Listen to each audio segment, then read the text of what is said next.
Berachos Daf Yud Aleph, as we learned, the pasuk says you must say Kriya Shema b'shach b'chov kumecha, when people go to sleep and when people get up. Bishai take it a step further and they say, just like when you go to sleep, you're laying down. So when you say Kriya Shema Shel Arvis, you have to be in the laying position, and when you say Kriya Shema Shel Shachris, you have to be standing up. Otherwise, the pasuk would say Ba'boker uba arev. They still say, wait a minute. The pasuk says Uvelech Techav. You must say Kriya Shema even when you're walking on the way. Walking is not laying down, and it's not even standing. Therefore, say Basil, you can say Kriya Shema when you're sitting, standing, laying, and even while you're working. Both Basil and Misham agree that from the words of B'shach b'chov kumecha, we can learn a big chiddush, that somebody that's oisig b'mitzvah, he's preoccupied doing another mitzvah, he's patur from saying Kriya Shema. Uvelech Techav Haderech teaches us that not only a person that's actually doing a physical mitzvah, but even somebody like a chassan, who's tarad in his machshava, his mind is preoccupied, he's also patur from Kriya Shema since he's about to marry a b'sula. But if he'd be marrying an almana, he's not occupied and therefore he's chayiv. You need a combination of two things. You need to be preoccupied and it has to be with a mitzvah. So therefore, if somebody's about to lose his ship, it's sinking, that's not enough to give him a p'tur from saying Kriya Shema because it's not a mitzvah. And Avel, who's preoccupied, he just lost a loved one and he's very bitzar, he's also chayiv in all mitzvahs, besides tefillin, because tefillin say pe'er, and since he has afer on his head and he's in bitzar, he's patur.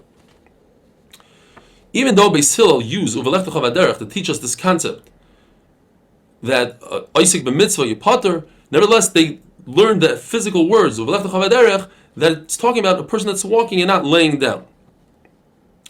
The Gemara tells us a story. Rabbi Shmuel and Rabbi Elazar ben Azariah were together.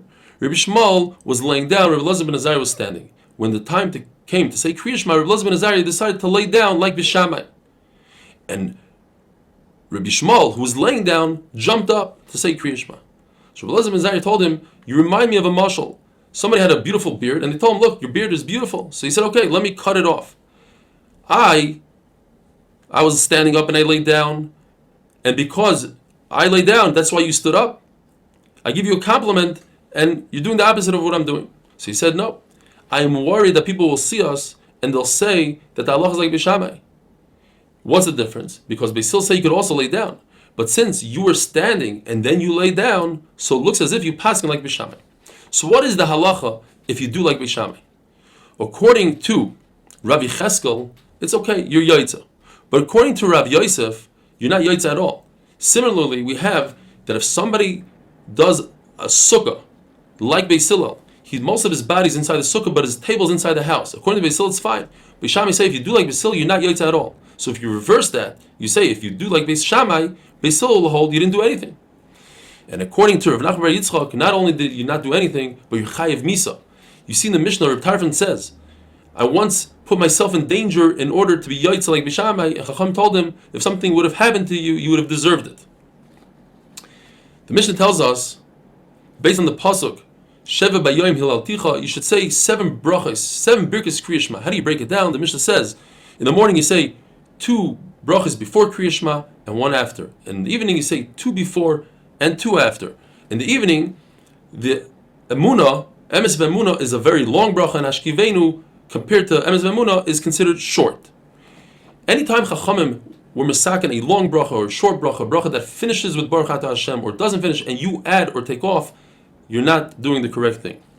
What are the brachas that we say in the morning? Yoitzer oyer v'oyer choshech. We don't use the word noiga because we want to say choshech, which is darkness, which is laila. We want to mention the night during the bracha of the day, just like we mentioned the daytime during the bracha of the night, where we say galul ar mibnei choshech v'chosh b'nei ar.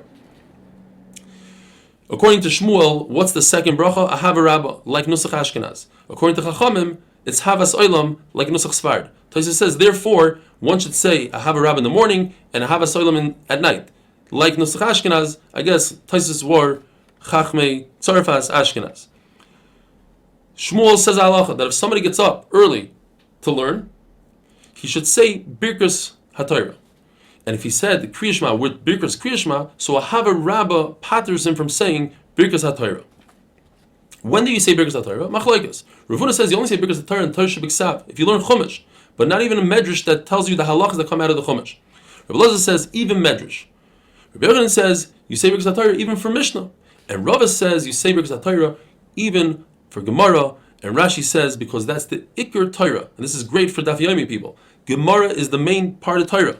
because from that halacha comes out, and it's the logic behind the Mishnah, and it explains away the contradictions in the Mishnayos, and sometimes to add and take off words of a Mishnah. Chesuri Mechser. Shmuel says, what bracha do you make on Berachos Torah? Lazik b'dei Torah. Rabbi Yochanan adds, Higher Ravna, and you finish off with a bracha. And Rav Nuna says, you say Asher Baruch Rabbanu Mikol Amim, which he says is considered the most important bracha out of the three. Why? Because it gives a praise to HaKadosh Baruch Hu and a praise to Klal Yisrael in the Torah. And therefore, since these are all important brachas, we say all three. After the Kohanim brought the carbon tamid of the morning and they salted the Ivarim, the Sgan HaKohanim would announce, make one bracha. What is that one bracha? According to Shmuel, it's a Havarabba, and according to Rish Lakish, it's Yoitzer Ar. And then they would say Aser Sadibros, and then they'd say Shema Vayim Shemayim Vayomer, and then they would give three brachas to Klal Yisrael. They would say Emes V'Yatziv, and they would say the bracha of Avodah, which is similar to Ritzei, just it ends off Shois Chanavoid, or another bracha, and then they would say Berachos Daf. Rav Zrika proved that you say Yoitzer Ar and not Havarabba, because Rish Lakish says, from here you see that brachas are not makiv. In other words, if there's two brachas together and you say one out of the two, you're yaitz on that one. Similar, let's say for tefillin, if you say just a bracha on shel yad and not shel rosh, if you only have one pair or you can't put on the other one, you're yaitz. How does he prove it? From the fact that they said one bracha, and if that one bracha, for instance, was yaitzer ar, then it's a great proof. Why? Because why didn't they say Havarabba? Havarabba you could say all night long. There's no zman for it. But if they said Havarabba, then there's no proof, because perhaps they said it when it was too early. Yotzar is only when the light comes out, and maybe they said it later on.